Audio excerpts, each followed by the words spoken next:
A film megtörtént eseményeket mesél el Nora Lam az egykori Song Neng-yi életéből. Néhány eseményt a drámai hatás miatt építettünk be a történetbe. A történet 10 évvel a kínai kulturális forradalom és 30-al a Tiananmen téri véres események előtt játszódik.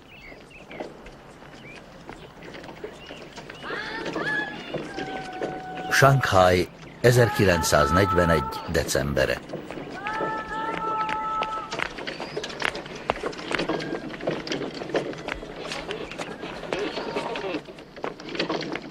A nevem Song Neng-yi.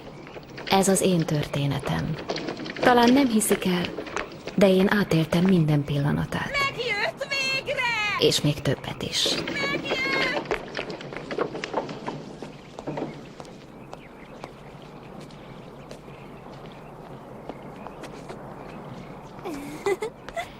Gyermekkorom évei álomként peregtek le. Jaj, de aranyos, édes kisbaba. Hercegnő voltam. Nézd, milyen Elkényeztettek, ajnároztak. szép, édesem, nézd. Lesték minden kívánságomat. Anya!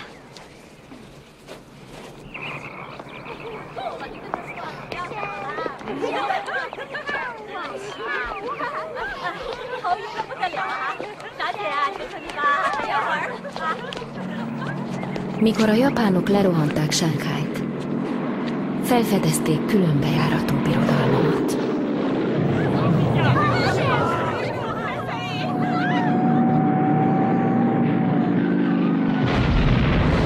Kelet könnye.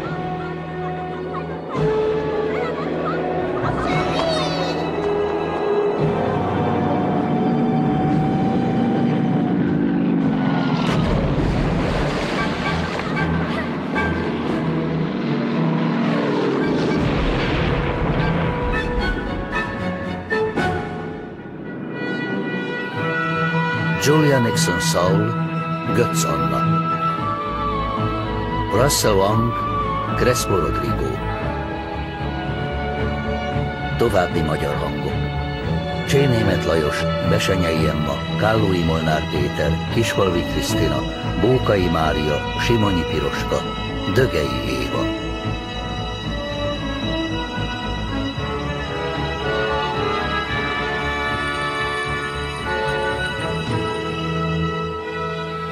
Zenét szerezte Al Kasha és Joel Hirschhorn.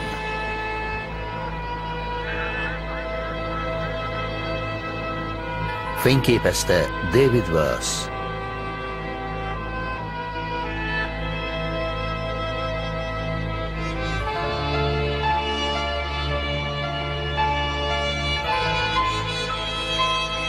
Írta és rendezte James F. Collier.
bassza meg!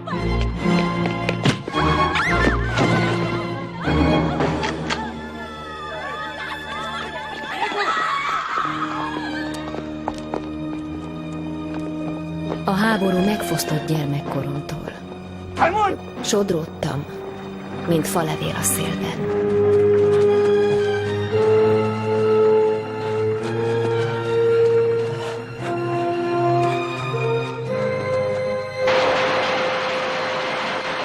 A kínai új év napja, Shanghai 1950.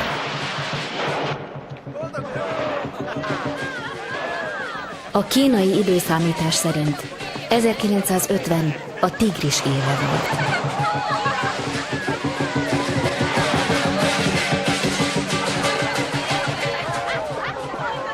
A megalázó erőszak hosszú időszaka után hálásak voltunk az életért és a szabadságért. Mi a baj? Fázol? Nem, csak a tűzijátékban nincs semmi varázslat, mintha lőnének. Ne keseredj. Hol van Nengyi? A sárkány közelében lehet.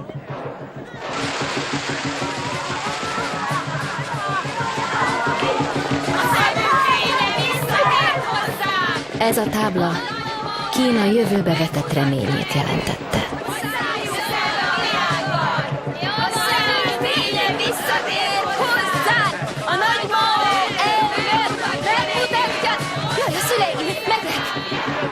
A lányotok üdvözöl, és boldog új évet kíván. Biztos velük kell felvonulnod? Kikkel, mama? Ezekkel a menetelőkkel. A kommunisták is kínaiak. Visszaadták az országunkat. Tiszteljük őket. Gyertek, hoztam ajándékot.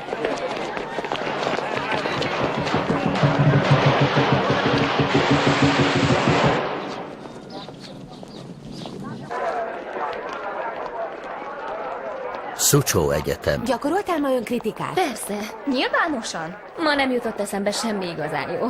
Megígértem, hogy többé nem használok rúst. Őszinte voltál? Reggel még igen. Éhen halok.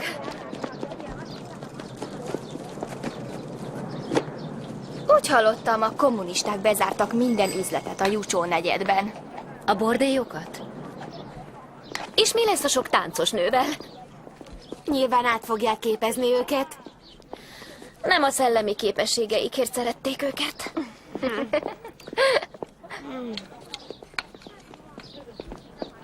Te jó ég. Nyugati ruhák. Felső 10 000. Lám Cseng. Hongkongi pénz. A családja nagyon gazdag. Jó képű srác. Elfelejtettem, hogy ilyen is van. Felejtsd el. Senkivel sem randizott a suliból, magányos farkas. Csak pár hét kell. És megváltoztatom. Úgy sem mernéd. Közös vacsora, 1 hónapon belül. Bár hallanád a saját szavaidat. Olyan burzsóák. Ha veszítesz nagyszájú, 1 hónapig te írod helyettem a dolgozatokat. Ráveszem, hogy elvigyen valahová.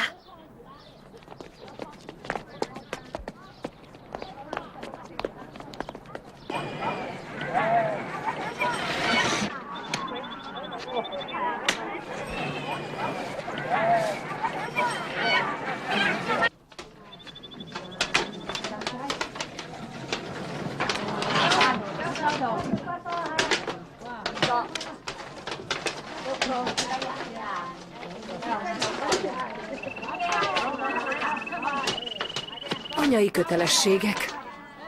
Gyere! Volt pénzed játszani, mama. Hogyan tettél rá szert? Nem illendő dolog kérdőre vonni az anyádat. Honnan? Áruld el! Egy régi selyemsálból. Csak egy ősi emlék. 1 órán át alkudoztunk, végül jó árat kaptam, pompás volt. Mondd csak, leányom, hol vennél fel olyat manapság? Reménytelenül divatja múlt.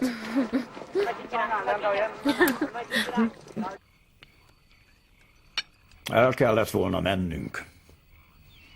El kellett volna utaznunk, mikor a japánok kivonultak. Butaság. Ki hitte volna, hogy így alakul? Figyeljetek! Nagy kutya kommunista lesz belőlem. Meg fogjátok látni. Ha a főkapu zárva, én bejutok hátul. Nem arra neveltünk, hogy kutya legyél. Közönséges kifejezés. Ezeket az épületeket elkobozzuk a kínai nép forradalmi tanácsa nevében. Aki ellenáll a rendeletnek, arra lesújt a nép súlyos öklet. A vallásos babonák és ijedelmek kora ezennel lejár. Ez az épület ezentúl gyárként üzemel. Ez sokkal jobban szolgálja majd nagy forradalmunk szükségleteit. Mindazokat, akiket bűnösnek találunk, átneveljük.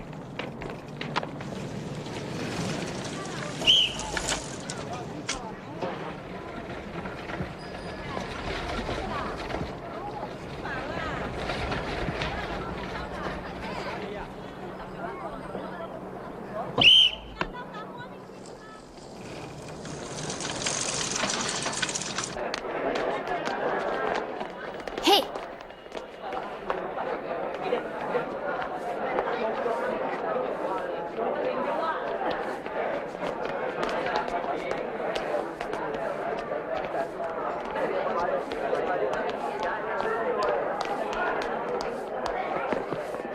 Nézd! Itt a neve. Lám Cseng Se. Most szombatra önkénteseket kérünk az udvar takarítására. Mindannyiunk érdekében lássák el a kötelességüket. Szombaton nem, kizárt dolog. Nem sokára ZHT írok. Fontos önkéntesnek lenni. Jó példával kell élen járnunk.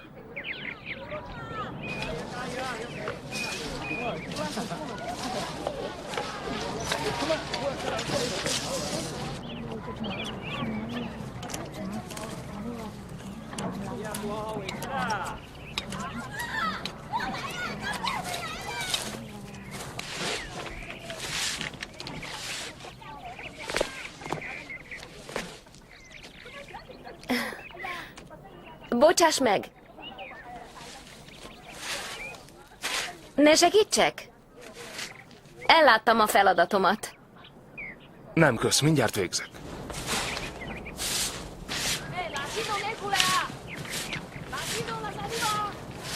Úgy hallottam, a mi szeretett elnökünk nem rajong az új Kína virágaiért. Inkább a magot kedveli. Nekünk csodálatos virágos kertjeink voltak.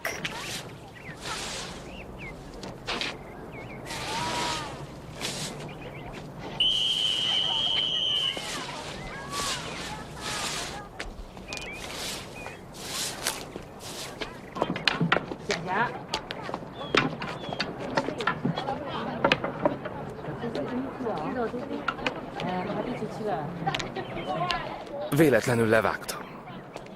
Kár lett volna kidobni a többivel. Még nem mutattak be önnek, bocsánat. Menj! Menj már!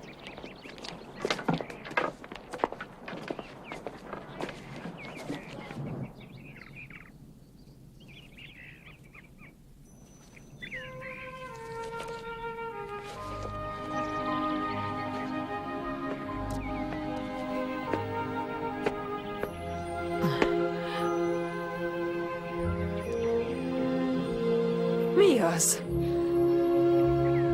Lecke.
Igen? Te tényleg itt laksz? Micsoda meglepetés! Koncertjegyeket árulok a szegények megsegítésére. Chopin. Mindegyik ajtón bekopogok. Chopin. Sajnálom, én Hongkongba megyek. A koncert csak 2 hét múlva lesz. Időben visszaérhetsz. Meg persze, biztos nem mulasztanál 2 teljes hetet az iskolából. És drágák azok a jegyek? Van egy csodálatos tervem. A nejlonharisnyák eltűntek Shanghaiból. Ha volnál szíves szerezni nekem párat Hongkongból, rendkívül hálás lennék. És cserébe a kedvességért félreteszek 2 jegyet a koncertre. Neked nem fog kerülni semmibe.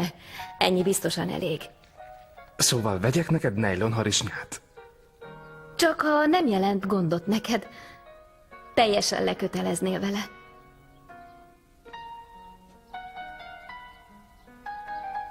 Előtte talán ehetnénk valamit. Vacsora, aztán egy koncert. Az már majdnem egy randi. Köszönöm. Szívesen. Nem lesz túl drága. Én csak csipegetek.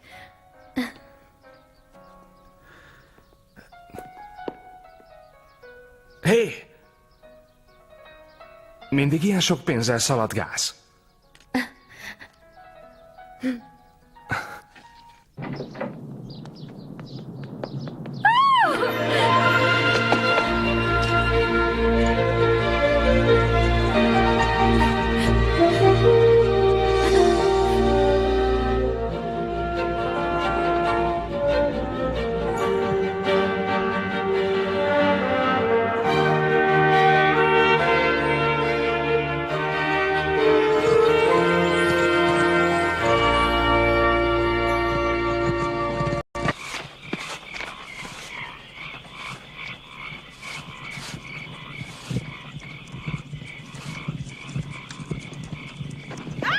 Kína nem tűrhet efféle kilengéseket. A hadseregünk megbünteti a védségeket, és megszünteti a bűnözést.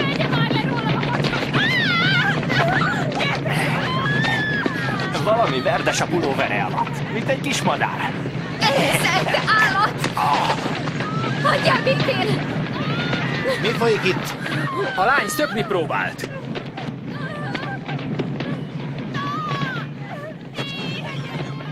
Te nem úgy nézel ki, mint egy prostituált. Az apám nagyon befolyásos orvos. A Huangtung textilkórházban.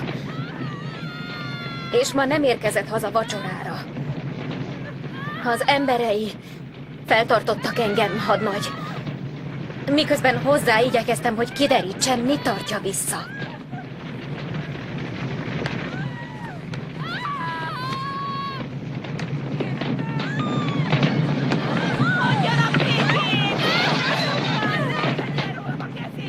Talán az embereim elragadtatták magukat. Nézz el nekünk, Song Nang Yi. Most elmehetek? Hogyne? De nem tanácsos egyedül közlekedni éjjel. Shanghaiban most is nyüzsögnek a sötét alakok. Időbe telik mindet kiírtani. Köszönöm, hadnagy. Kérem a papíromat.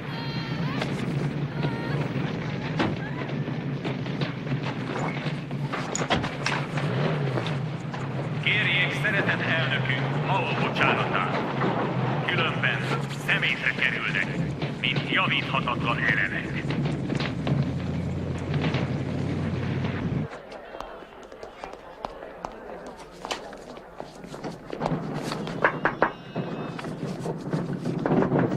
Elnézést, Dr. Sung lánya vagyok. Az apám még mindig dolgozik? Dr. Sung? Nem tűnik ismerősnek. Nem ismerős. Lehetetlen. Évek óta itt dolgozik.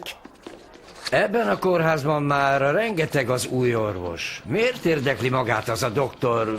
Sung? Hol találom meg?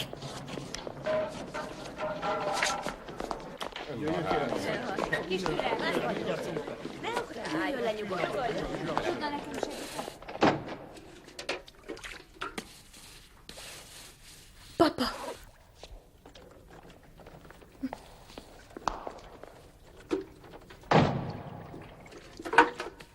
Nem szabadna itt lenned. Ne, kérlek. Papa, mit művelnek veled? A nép ítéletet hozott. Eredj haza.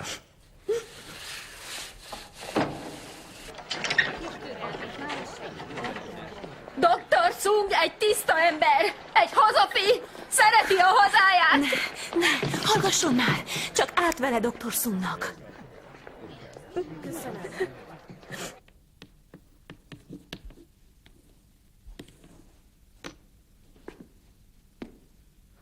A túlnépesedés és a modern technika a kapitalizmust saját sírjába taszítják. Bizonyos gépek pótolják az embert minden szakmában, és a tömegek elfelejtenek dolgozni. A nyugati társadalmak összeomlanak, mint a kártyavár. Épp ezért minden kínai polgárnak muszáj kétkezi munkát végezni. Közeleg már az idő, mikor nem lesznek osztályok. Ez a munkások nemzete. Mondani valója van?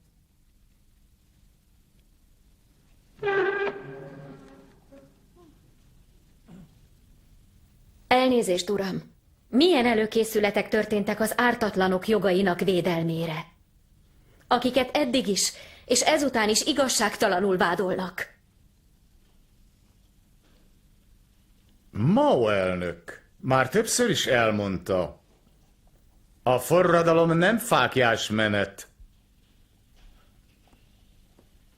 Halljam a nevét.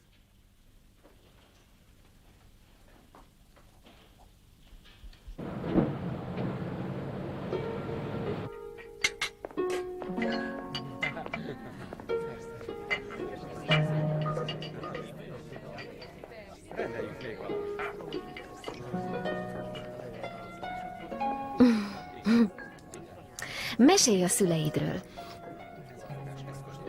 Miért? Azért, mert ők a családod. Nos, anyámnak kicsi a lába. Kivételesen kicsi. Az apámnak rengeteg az ágyasa. Így aztán nem tudnám megmondani, hogy hány féltestvérem van. Csak ennyit tudsz mondani? Ennyi nem elég?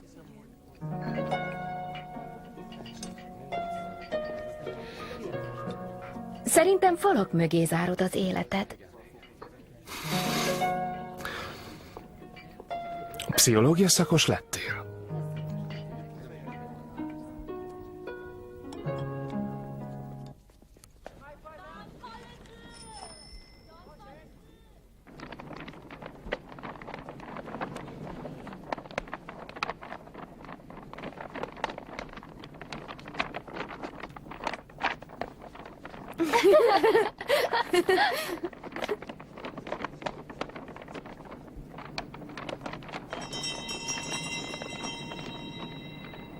Tényleg összehozta.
Ha elmegyünk, leveszik a farragaszokat?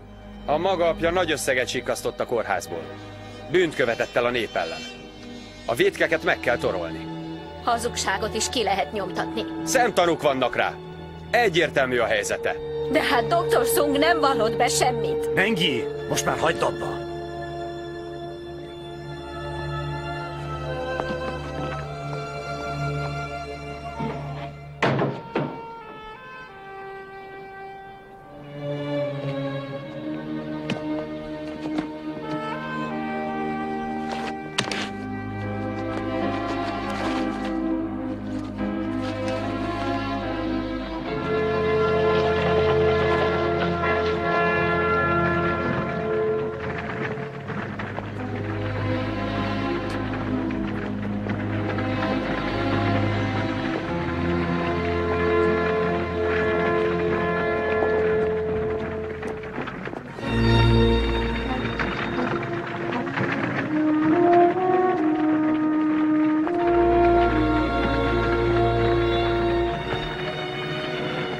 Családunk nehézségei enyhültek.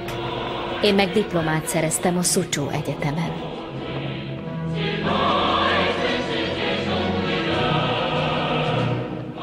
Harmadik lettem az évfolyamon. A kommunista tanárok nem hagyhatták figyelmen kívül a tudásomat. Kikényszerítettem a tiszteletüket. Ettől jó kedvre derültem.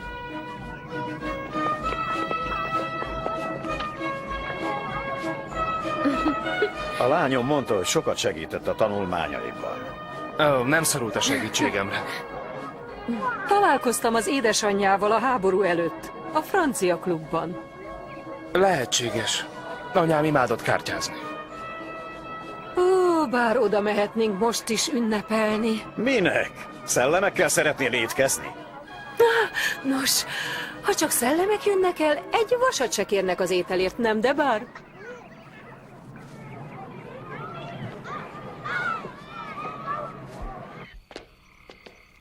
Mindig kimész a barátaid elé? Bizonyos emberek megérdemlik.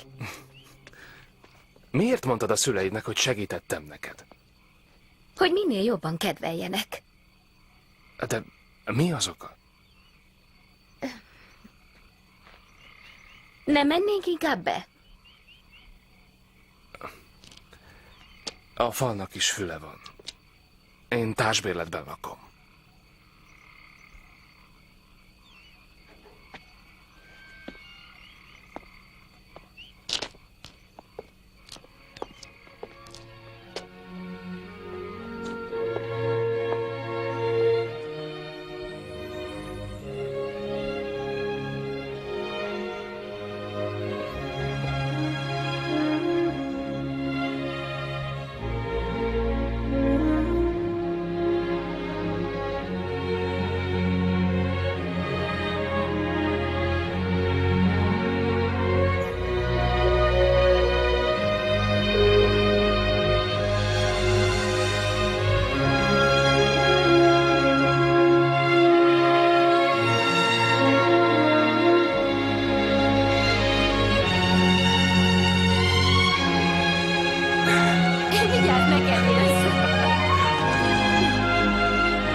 Menjünk!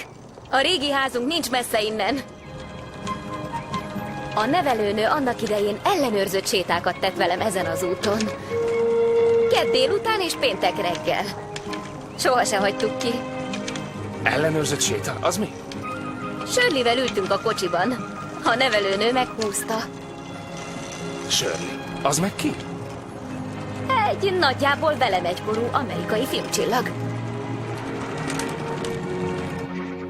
A háborúban lebombázták, de újjáépítették. Örülök, hogy nem változott meg. Most egy tábornok lakik benne. Te mindenben találsz kacagni valót.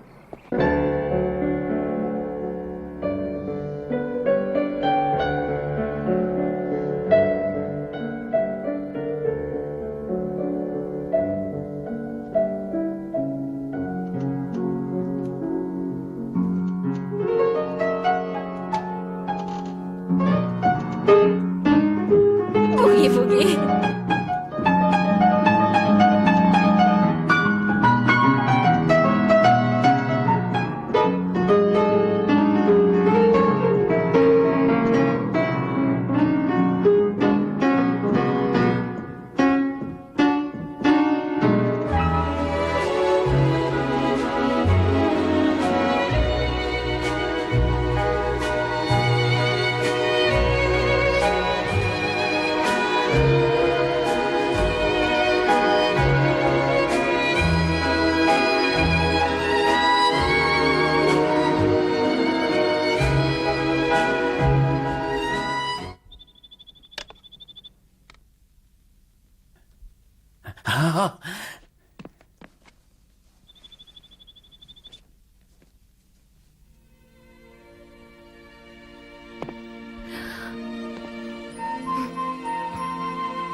Gyönyörű vagy. Boldog mosolyt?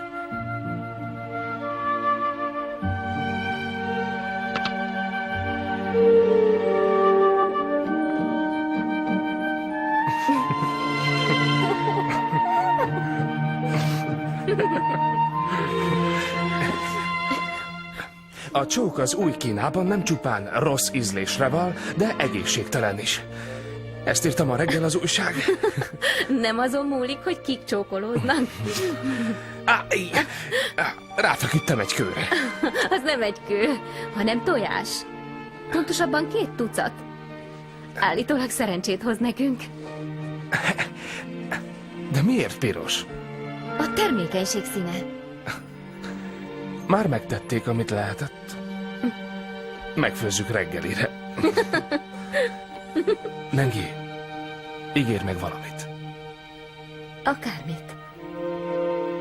Ne vettesd meg a fiunkat.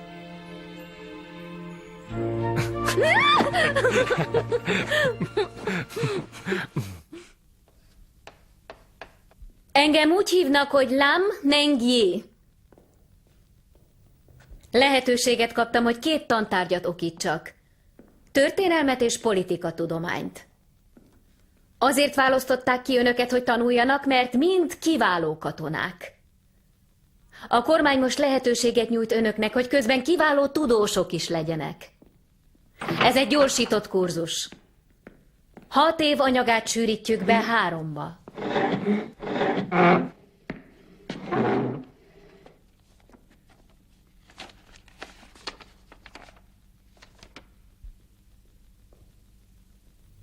De most el kell mennem.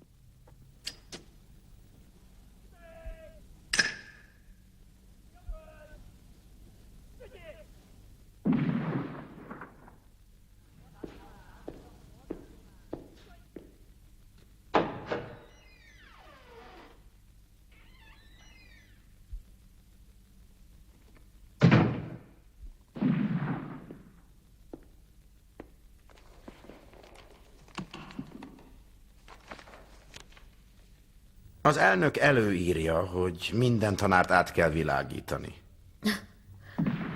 Milyen céllal, ezredes?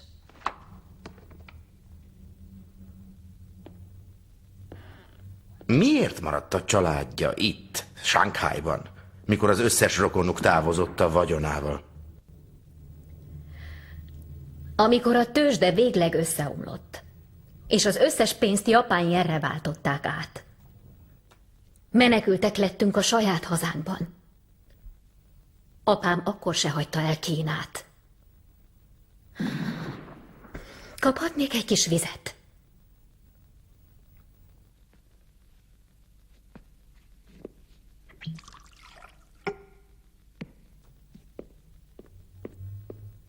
Hány éves korában iratták be a szülei a keresztény iskolába? 9 vagy 10, már nem tudom. Miért küldték missziós iskolába? Nem tudom. Hogy neveljenek. Nem lenne logikus feltenni, hogy azért tették, mert rokon szenveztek a kereszténységgel? Ők nem vallásosak. Annak idején apám kapott némi katolikus nevelést, de sose imádkozott.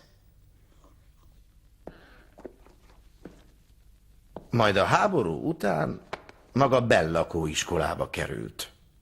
Szintén keresztény? A Mary Fernem iskolába, ami presbiteriánus. Nagyon magas volt a színvonal. Akkor lett magából keresztény? Fiatal voltam.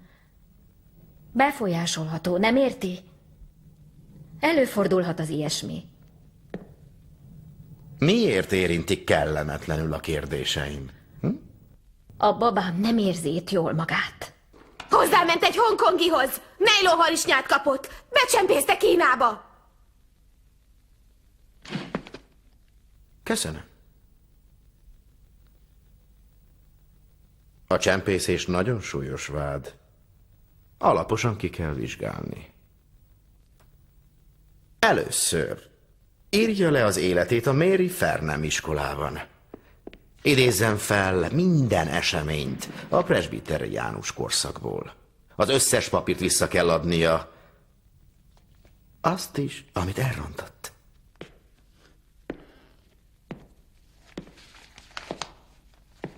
De a családom, a babám, haza kell mennem. Tekintse ezt egy fejezetnek az ön életrajzában. Minél többet ír, annál hamarabb lezárul az ügy.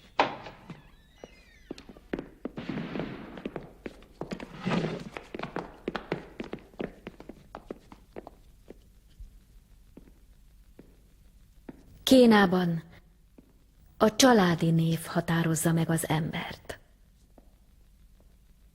Miközben ezt írom, tisztában vagyok vele, hogy családom története mélyebb jelentőséggel bír, mint én magam valaha is. Miután 45-ben legyőztük a japánokat, apám visszahozott minket imádott Sánkhájunkba. 13 éves voltam. Sok osztálytársam aranykeresztet viselt a nyakában. Nem akartam bevallani, hogy nem vagyok keresztény. Ezért azt mondtam, hogy én csak tökéletes gyöngysort vagyok hajlandó a nyakamba akasztani. Eleinte nehezen tudtam lépést tartani a diáktársaimmal. A tanárok a legnagyobb természetességgel beszéltek a Bibliáról és Jézus Krisztusról, mintha nem csupán történeti figura lett volna. Ezt izgalmasnak találtam, de nem törődtem vele. A tanulmányaim lekötötték a figyelmemet. A maga írása túl nagyvonalú. Mintha rejtegetne valamit. A fikció lehetne talán egy kicsit lazább stílusú, de nem fikciót írok.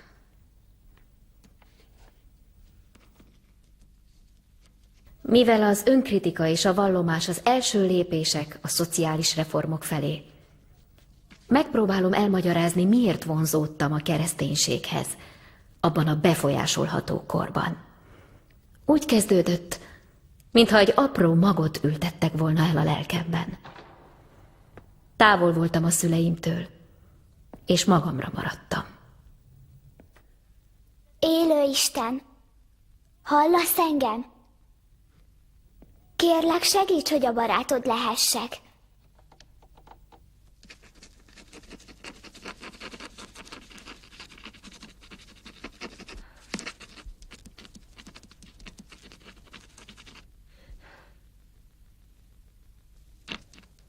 Egy személyes megrázkódtatás révén Kereszténynek vallottam magam. A középiskolai tanulmányok megkezdése előtti éjszakán a jobb eredmények elérése érdekében cselekedtem így.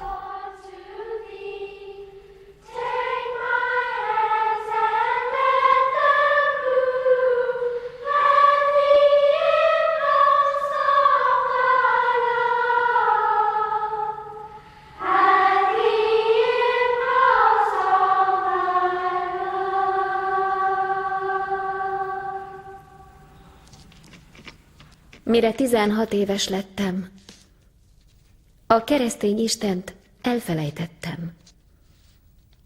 Ma szeretett Mao elnökünkhöz fordulok irányításért és útmutatásért.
A vallás végleg eltűnik az emberiség történetéből, és kezdődik az átnevelés lassú korszaka.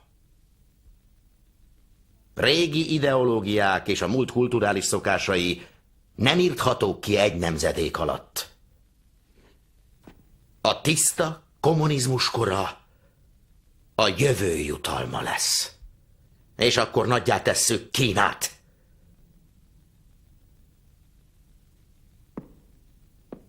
De most el kell döntenünk, hogy tud-e segíteni nekünk céljaink elérésében.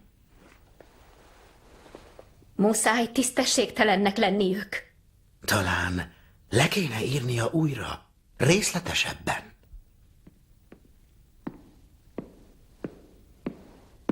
Gyermeket fogok szülni, ezredes. A babám rendes pihenésre szorul. A múlt gyöngeségeitől muszáj megválnia. Az életre kell felkészíteni a gyermekét.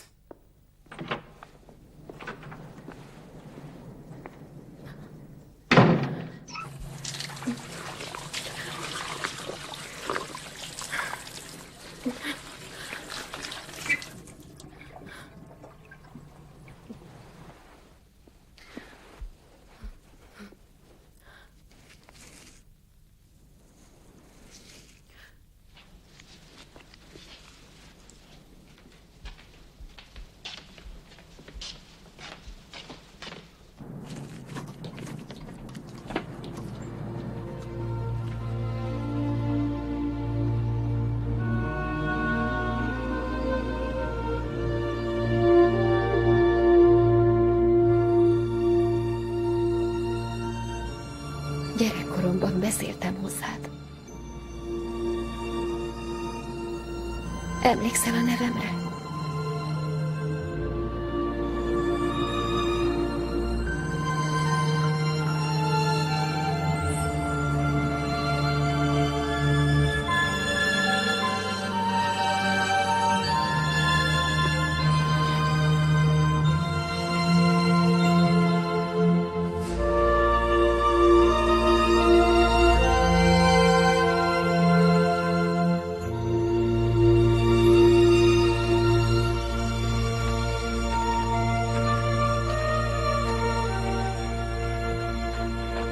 Bajtás. Jó estét. Egy kis szívességet szeretnék kérni. Az egyik barátom itt tanít. Szörnyen összekaptunk, és szeretnék bocsánatot kérni. Mára befejeződtek az órák. A barátom a párttagja, elkötelezett. Az idő nem számít neki. Mi több, ezért is várhat. A neve Lamnengyi. Ha utána nézne... Az adminisztrációs iroda reggel 8-kor nyit. Ott lehet érdeklődni.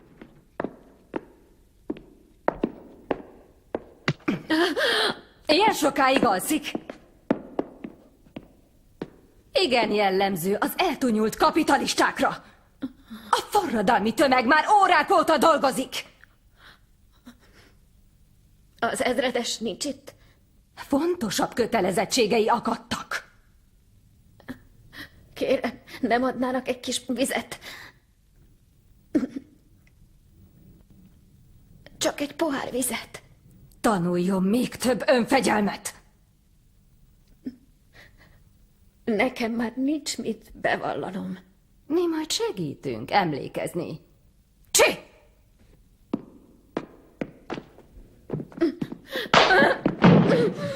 Ragaszkodunk a teljes vallomáshoz az ellenforradalmi tevékenységéről. Azzal kezdi, hogy bevallja keresztény érzelmű. Ha ez igaz is lenne, az még nem bűn. Az alkotmány vallásszabadságot garantál az összes lakosnak. Maga szórakozik! Csam!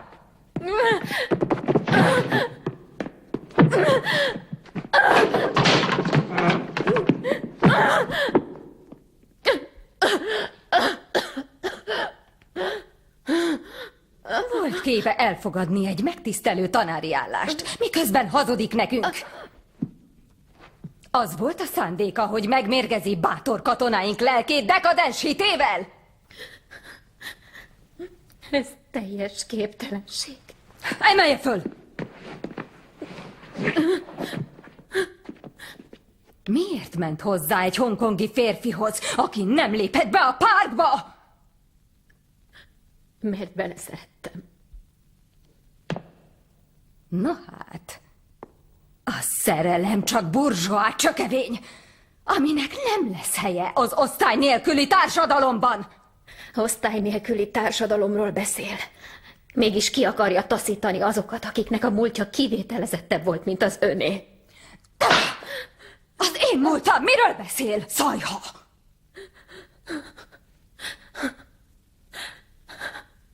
A beszéd fordulatai, ahogy jól megrágja a szavakat.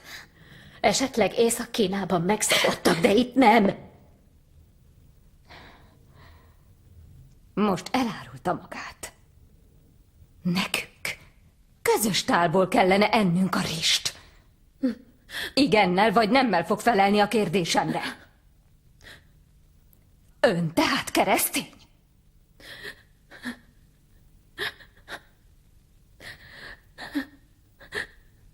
Lehet, hogy távol van tőlem. De nem fogom megtagadni a jelenlétét. Igen vagy nem?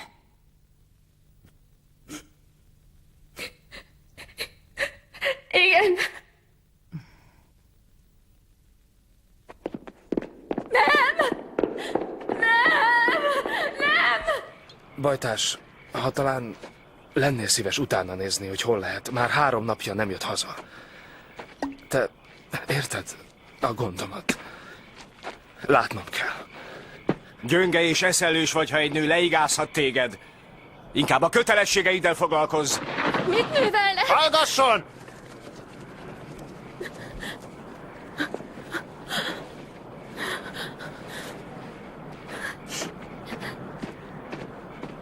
Mindössze 2 perce van. Nem tudok gondolkodni.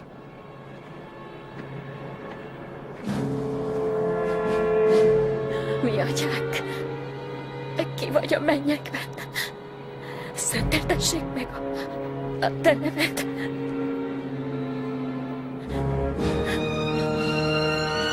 Legyen meg a te akaratod. A nőkkel mindig csak baj van. Lassan telnek az órák, nem? Biztos új barátja van, csak nem mondta el neked. Bocsásd meg, hogy évekig hallgattam. Segítsd a férjemet, a szüleimet.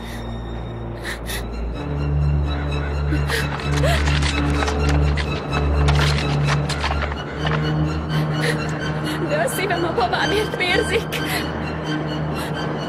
Istenem, nem követünk el bűnt ellene.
Megállapították, hogy elektromos kisülés keletkezett.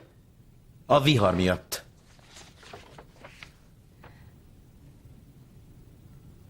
Ezredes, engedélyt kérek, hogy beszélhessek valakivel, aki ott volt. Talán az egyik katonával. Miért?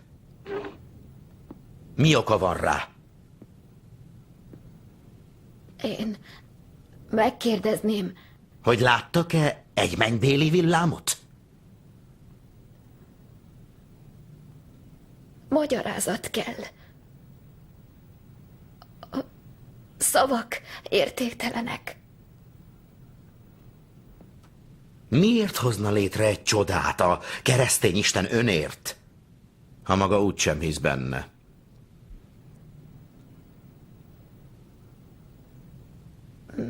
Mert talán sokkal hosszabb az emlékezete, mint hinnénk.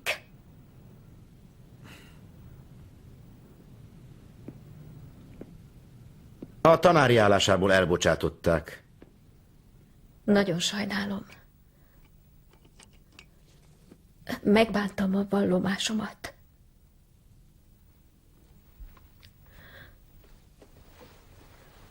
Hazamehetek, ezredes. Közel az időm. 56 nap szülési szabadság minden egyes kínai anyát megillet.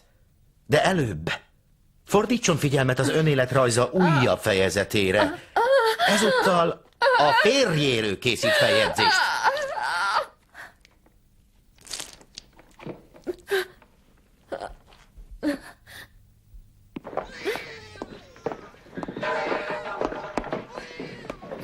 Nővér, ide hívna egy orvost. Maga a 27-es. Az orvos csak a 14-es számnál tart. Az első gyereknek idő kell.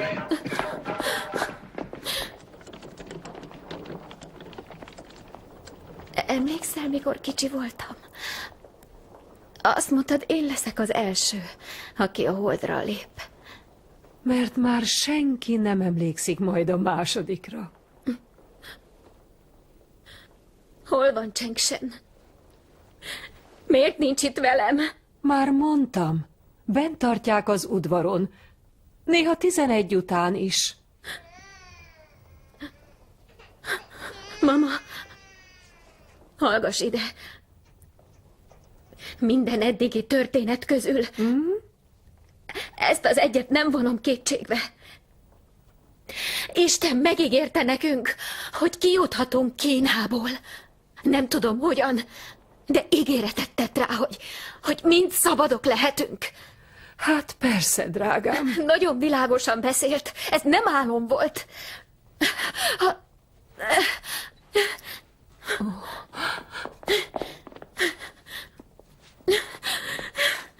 Menjenek. Mama! Semmi baj, nem lesz semmi baj, kicsim.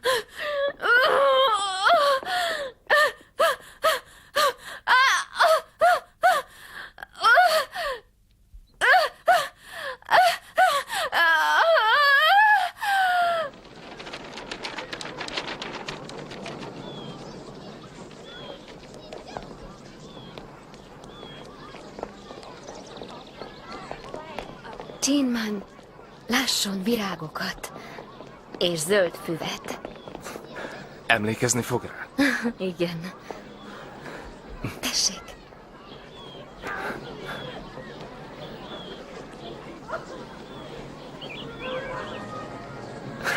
Mosolygott.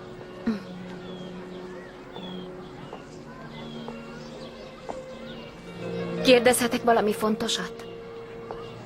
Ma semmi sem lehet ennél fontosabb. A fiam anyja bármit kérdezhet tőlem.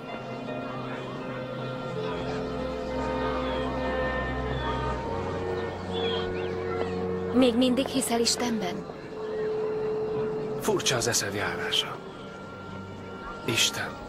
Keresztény értelemben. Mao rég kivágatta a nyelvét. Én mégis hallom a hangját. Legfeljebb a szélben.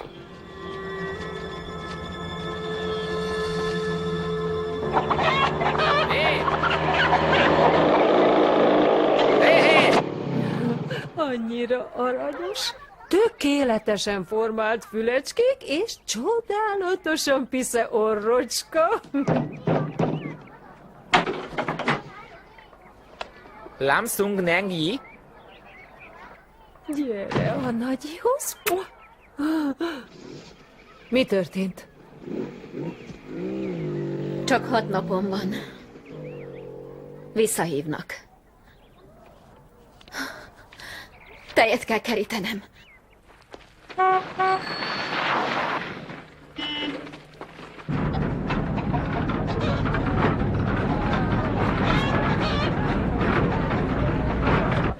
Egyet kérek. A központi vonalra kérem. Egy baba. Fiú vagy kislány? Biztos az első.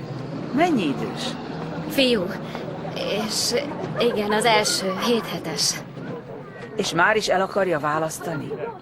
Tej kell neki, nem tudom, mikor szerzek. A boltok már hetek óta zárva vannak. Időhúzás! 20 perc múlva lejár a műszak. Várjon! Megbeszéljük. Mozgás, mozgás!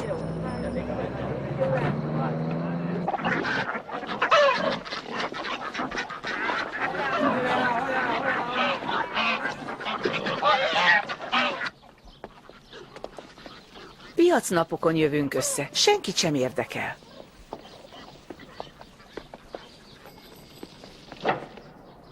Az Úr üdvözülést és világosságot hoz. Nem kell tőle félni.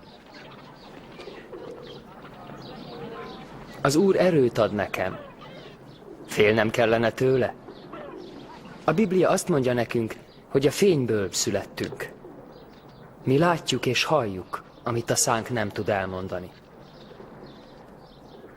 Ajánljunk föl egy csöndes imát. Mit énekeljünk? Az én életem a tiéd lesz.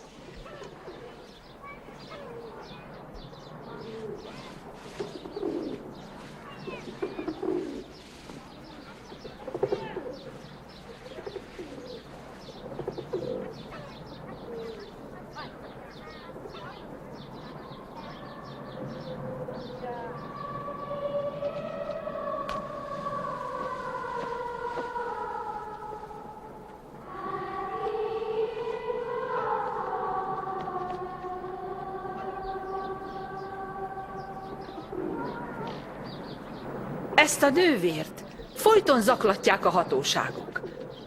Sürgősen tejet kell szereznie a fiának. Én hozhatok friss tejet, vidékről, minden szerdán. Némi tejporra is szüksége van. Ha messziről jön, a tej megsavanyodhat. A tejport exportálják. De van egy barátom, aki kormányüzletben dolgozik. Beszélek vele.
Ma a férje története került terítékre.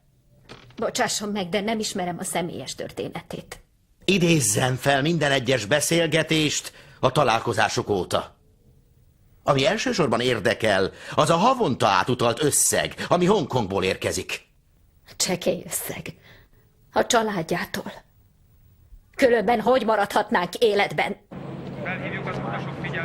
Maga? Jöjjön ide! Jöjjön! Jöjjön ide! Maga, jöjjön! Tegnap itt felejtette. Többé ne legyen ilyen gondatlan. Köszönöm. Mama, hoztam tejet. Konzervtejet. Sikerült. Épp most szunnyadt el.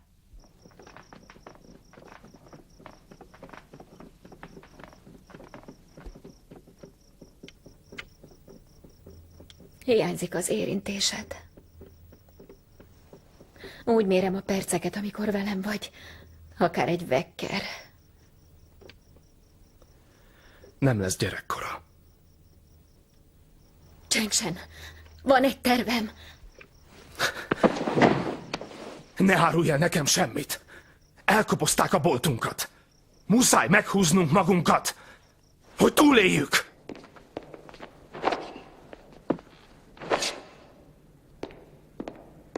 Mozgás! Mit hozott Hongkongból a harisnyán kívül? Már mondtam. Azt hiszem, 2 inget, pizsomát. Miért választotta éppen azt az éttermet a koncert előtt? Megnéztem az étlapot, és nem volt túl drága. Hol vette azt a rengeteg hanglemezt, amit a lakásában tart? Hosszú évek alatt gyűjtöttem össze. Pontosan mennyit fizetett a vacsoráért? Nem tudom. De mit számít ez? Miért tartott az apja olyan sok ágyast? A gazdagok szexuális étvágya nagyobb? Az anyjában nem volt szenvedély? Rohadék!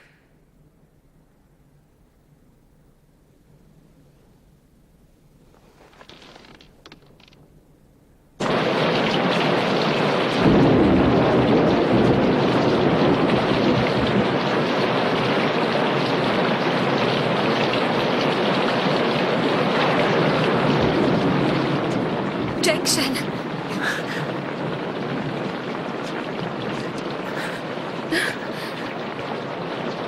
Én már hazudnék.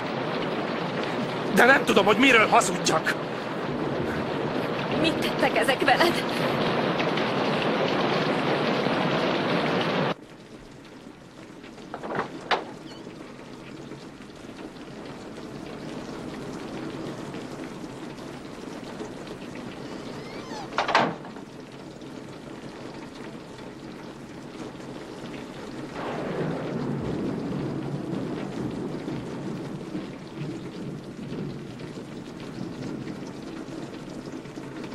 Látni akartam, jó-e még rám? Hallom, ahogy játszol az zongorán. Szól a bugi-bugi, és én megőrülök. Elég! Elég volt!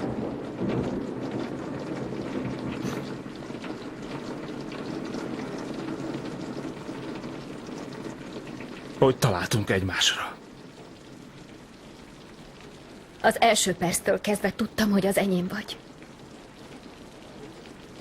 Azt játsszuk, mi lenne, ha... Mert azzal, ami van, nem lehet szembenézni.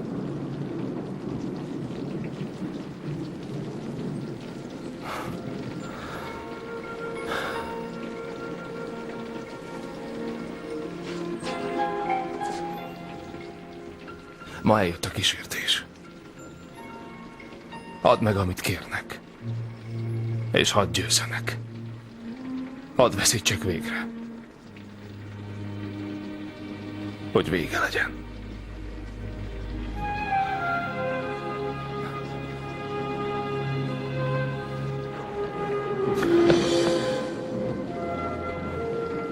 Ne nézz rám! Meghajlottunk, mint fiatal fák a szélben. Együttlétünknél fontosabbak voltak az elválások. Vajon merünk-e valaha megint együtt lenni?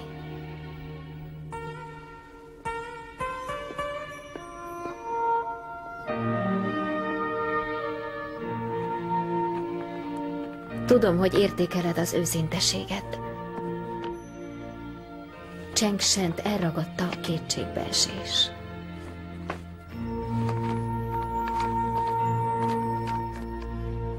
Kérlek, bocsásd meg kérésem, ha az bűn.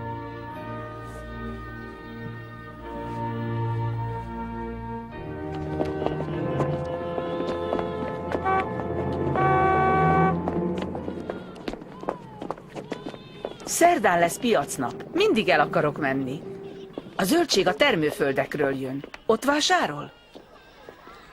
Nem tudom, szabad leszek-e szerdán.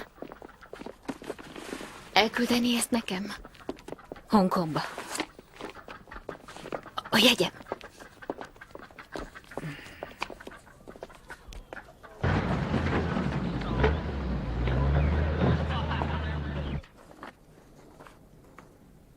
Mikor látta az édesapját?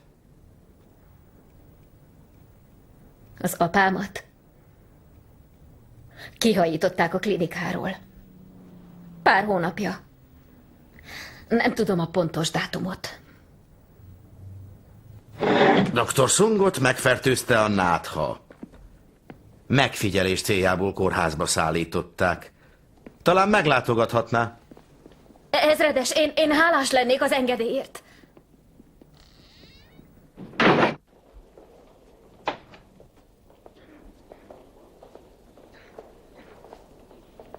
Papa!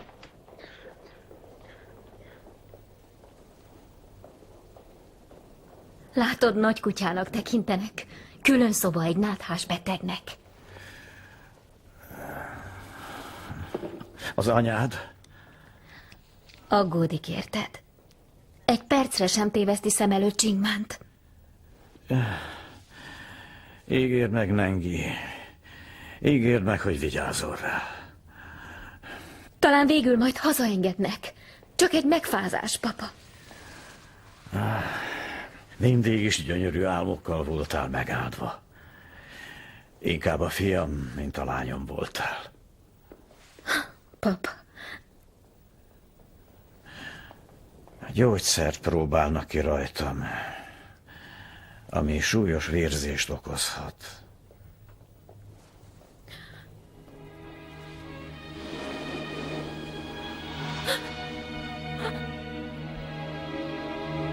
Nővér! Nővér! Segítsen!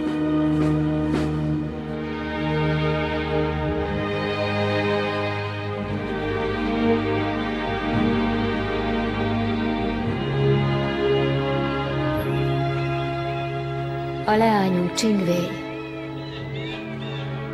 1 hónapos volt, mikor apám elhunyt.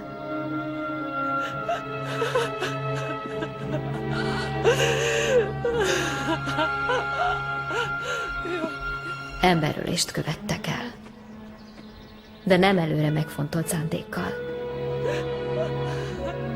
El kell fogadnunk, ami jön. Lenyelni a keserű pirulát.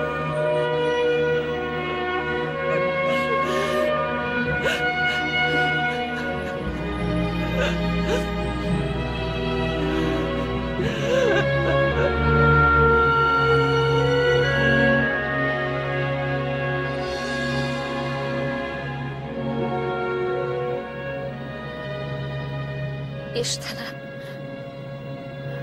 bevallom neked, még kicsi a hitem.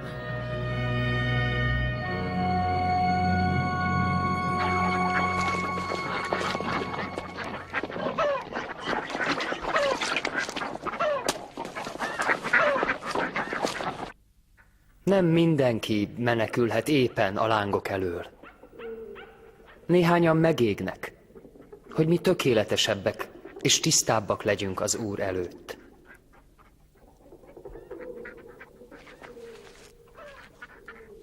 Amikor dinnyamagvakat ültetsz, dinnyéket aratsz.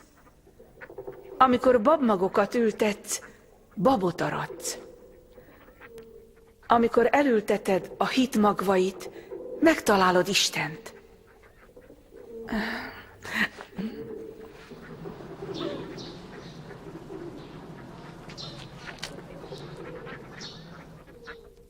Szeretném megköszönni, hogy segítenek rajtam. És a gyermekemen. Ő menekült meg a kivégző osztag elől. Kína oly sok dolgot látott, amit a forradalom óta csodának nevezhetünk. Ő üzenetet küldött a nővérnek. Megkért rá, hogy bízz benne, mert eljön az idő. A napokból hetek lesznek, a hetekből hónapok, és a hónapokból évek. De eljön az idő.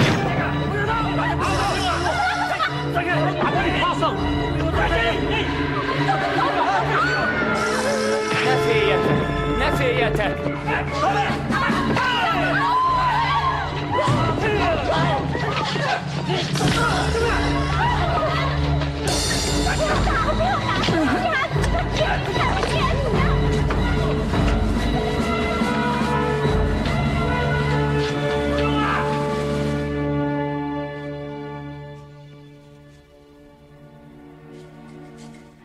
Most jutott a fülembe a hír, hogy a férje beismerő vallomást tett, mikor kémkedéssel gyanúsították. Egy kém! Külföldi kormányokkal szűrte össze a levet.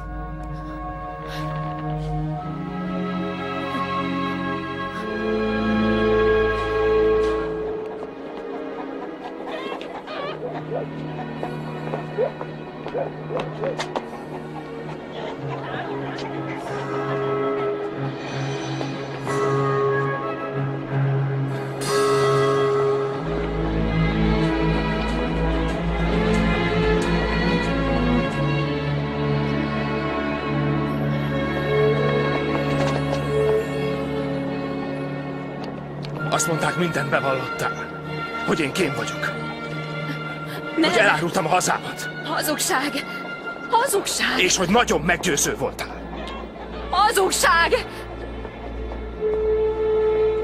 Semmi baj. Semmi baj.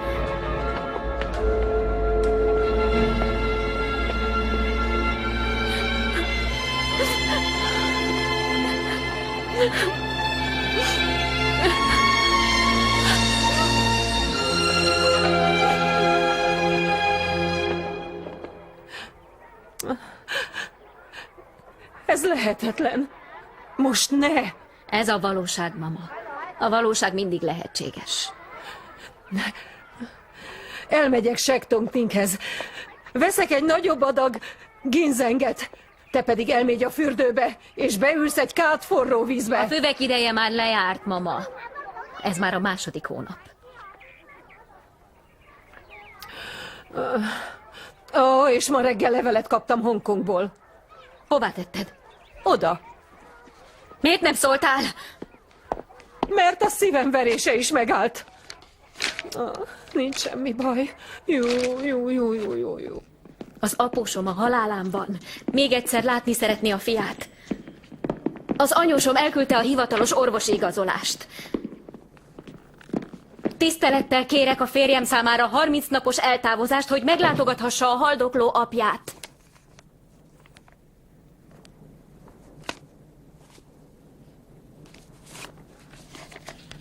Milyen garanciát tudna adni rá, hogy 30 nap múlva visszatér? Én leszek a garancia. A szülei nem látták az unokákat. Kérvényezem, hogy a lánya is vele tarthasson. A maga férjét elküldték egy táborba, ahol kétkezi munka révén nevelik. Minden tanult ember tanuljon meg keményen dolgozni. Nem mehetne 30 nappal később oda? Honnan tudja, hogy nem hagyja el magát? Velem van a fia. A családi kötelék még az új Kínában is fontos maradt. És 2 hónapos terhes vagyok. A gyermekszülés azt bizonyítja, hogy még élünk. És hogy van miért.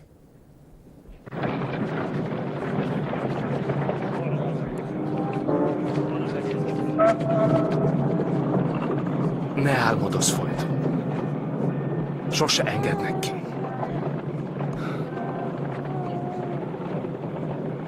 Majd visszajövök. Nem. Eszedbe se jusson.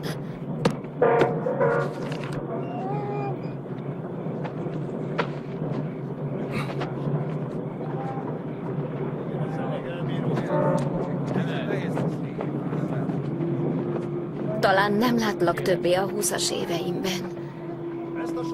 Talán még később sem.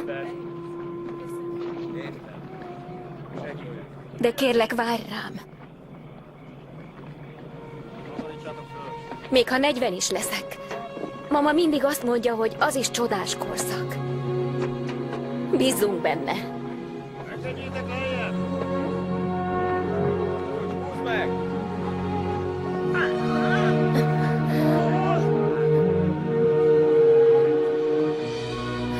Leírtam, mit csinálj Csimvéjjel.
Jó utat a férjének és a lányának.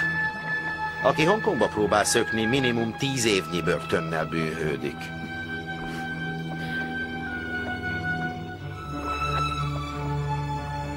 Én nem fogok megszökni, ezredes. Úgy döntöttek, hogy magát küldik a munkatáborba a férje helyett, míg ő vissza nem tér.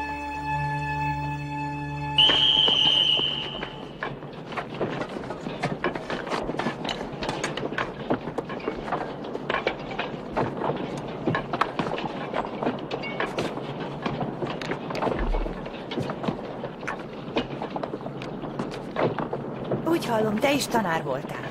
Én kémiát oktattam. 17 éven át. Itt nem szabad beszélni. De hiányzik az értelmes beszélgetés. Dolgozunk, mint az állatok. De ami az elménkben rejlik, azt nem vehetik el tőlünk.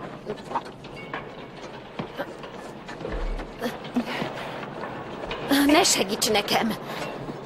Maradj itt!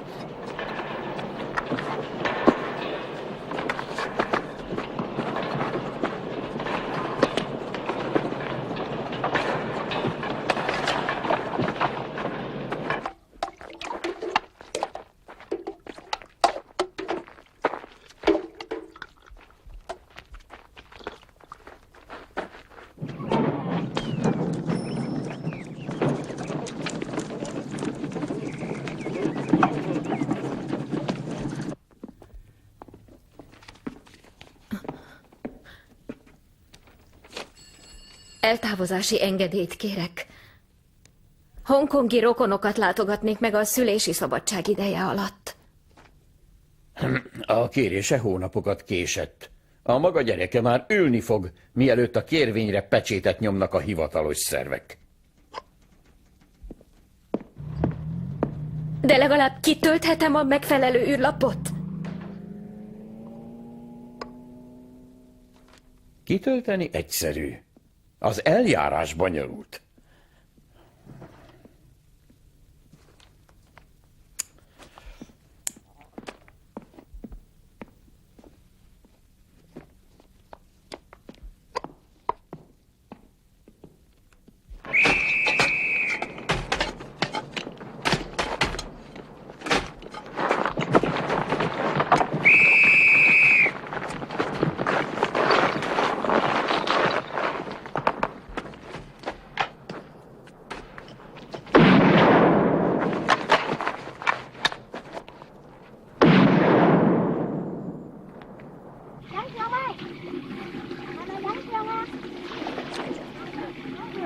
Semmi hír Lam Neng Yinek a kérvényemről. De igen, vannak híreim. Menjen a fürdőbe, bűzlik, mint egy koldus. 2 nap múlva megint jövök. Maga csak álmodozik. 2 nap múlva!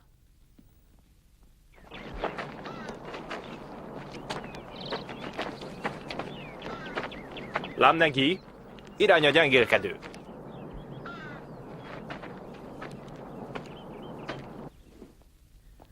Már 2 napja nem érzem, hogy a gyermekem megmozdult volna. A szívverés erős. Ellenben az ön veséje fertőzött. Ezért kevés a folyadék. A nővér majd ad önnek C-vitamint. De biztos jól számolta ki az időt?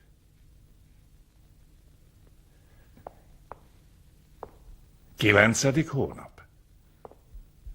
Igen.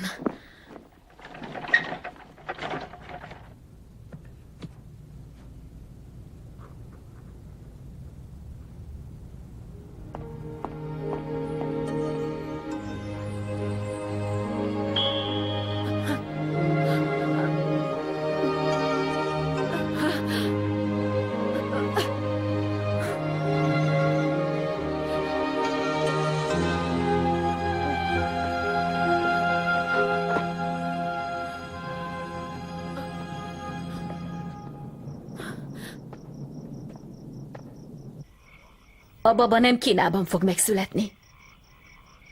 Akkor hol? Azt nem kérdeztem. De szabad országban. Nem nagyon értem. Miért szólna egyenesen hozzád az úr? Mert más nem adhatja át az üzenetét. Egyszer olvastam egy könyvet a középkori keresztény szentekről. Te is úgy beszélsz. Megígérte nekem, mama. Azt is megígérte, hogy életben tart azon a szörnyű helyen?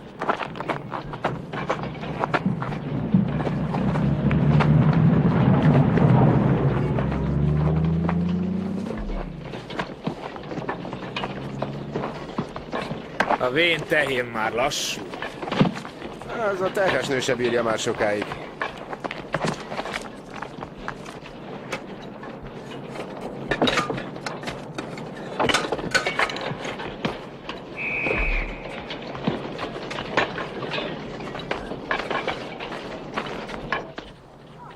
Miből merítesz erőt?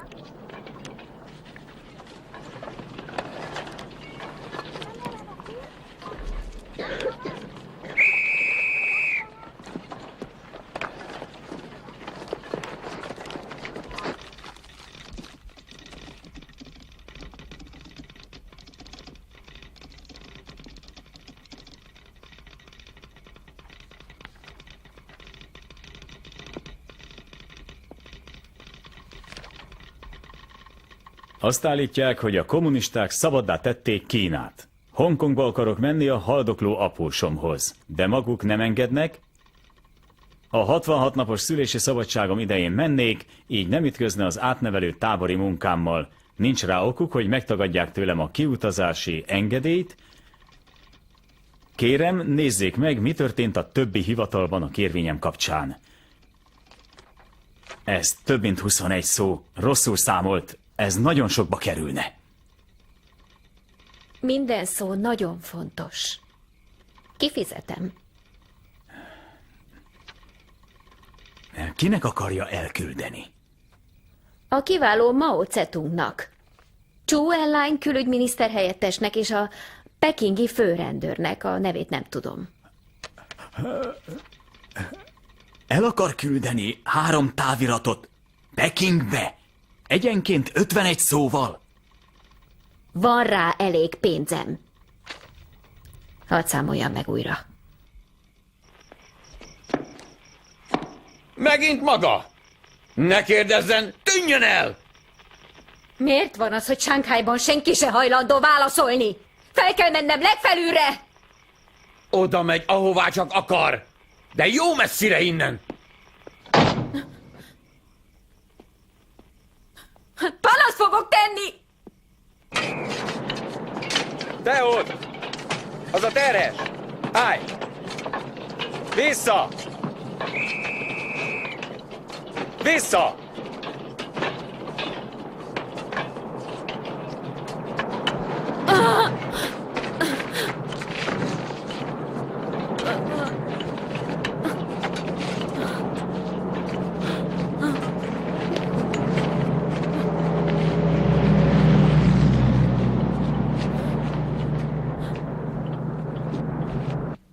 Nem elég, hogy hivatkozni próbálta a szülési szabadságára.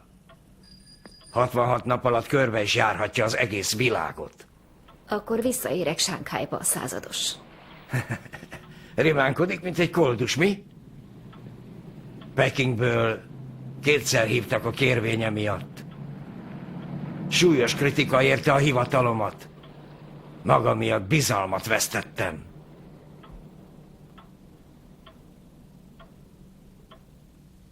Aláírtam. Ezen a címen várják.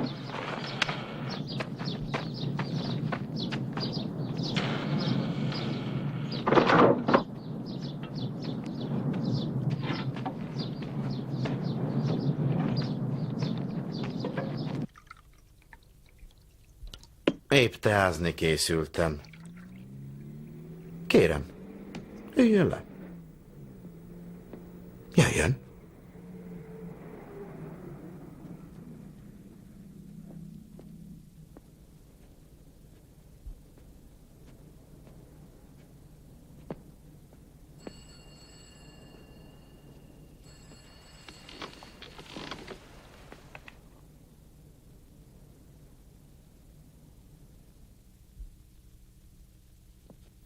Gondolom, a gyermeke a vörös zászló alatt fog felnőni. Magát sajnos már megfertőzték a kapitalista eszmék. De a gyermekeit talán más célok vezérlik majd. Ön jól szolgálta a férjét. Szívesen megragadnám a lehetőséget, hogy személyesen is megköszönjem. Talán lesz rá lehetősége. Egy napon.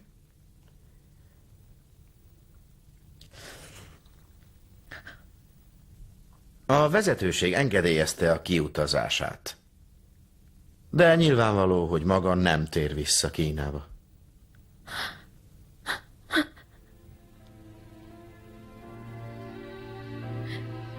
Csak Isten tudja. Nekem kéne az otthonom. Kérem, vigye el az Istenét. Mondja meg, hogy később már nem szökhet meg. 10 éven belül egy múzeumba zárják. Hogy ezt megtehessék, börtönbe kéne zárniuk a szeret.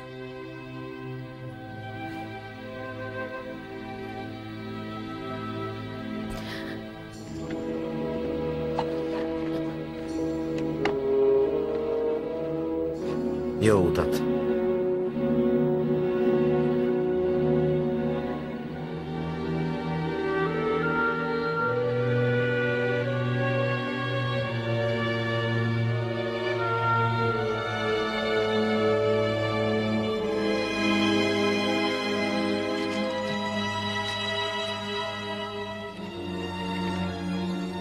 Te is jössz majd, mama. Az Úr megígérte. De most hadd menjek el, kérlek. Számodra is megnyílik majd az út.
Csimman!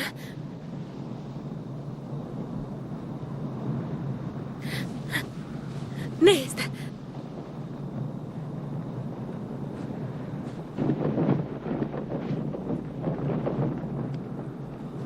Oda megyek érte.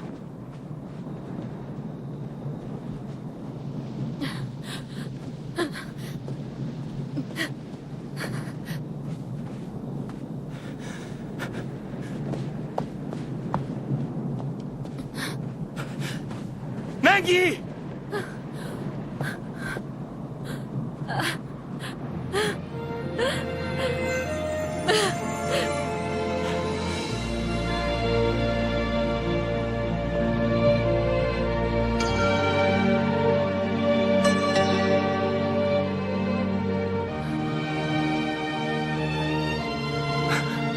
Nem kellett éveket várni.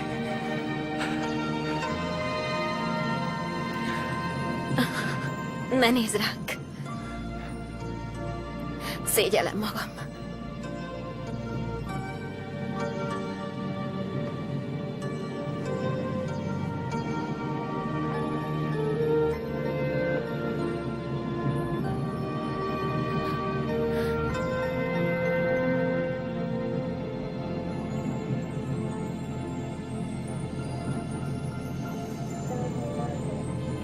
Mama, Hiányoztál nekem. Ha megszületik a fiunk, akkor megint fiatal leszek. Győztél, Nengi. Mindannyiunkért.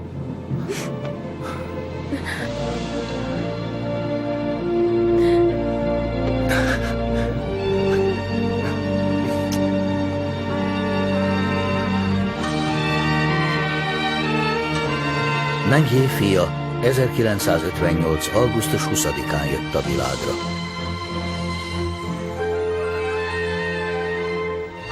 ...1960-ban Nengi anyja is Hongkongba szökött.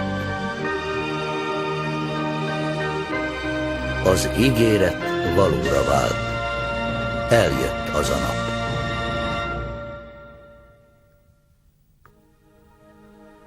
Készült Nora Lam és Irene Burke regényéből.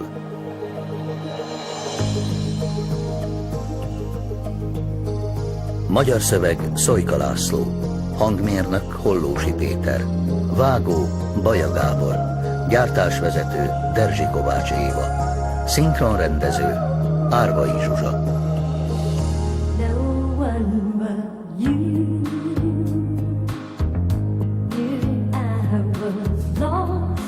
Magyar hangok: Götz Anna, Crespo Rodrigo, Csénémet Lajos, Besenyei Emma, Kállói Molnár Péter, Kishalvi Krisztina, Bókai Mária, Simonyi Piroska, Dögei Éva.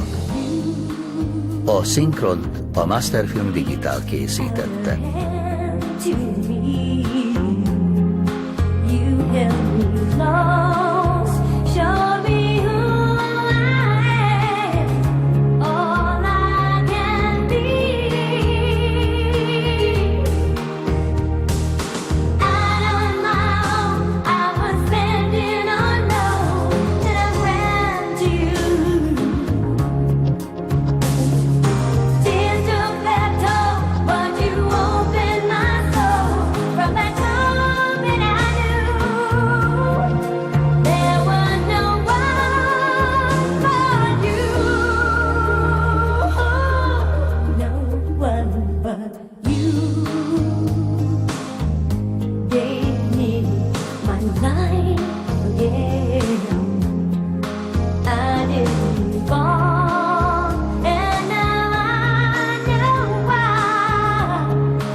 everything.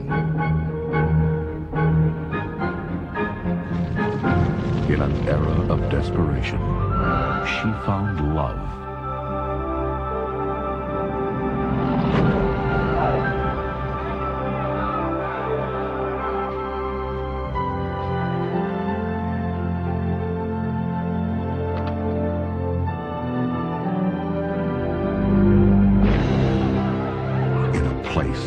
Where the state denied all freedoms, she found the courage to set herself free. We demand a full confession of your counter-revolutionary activities. China is my home.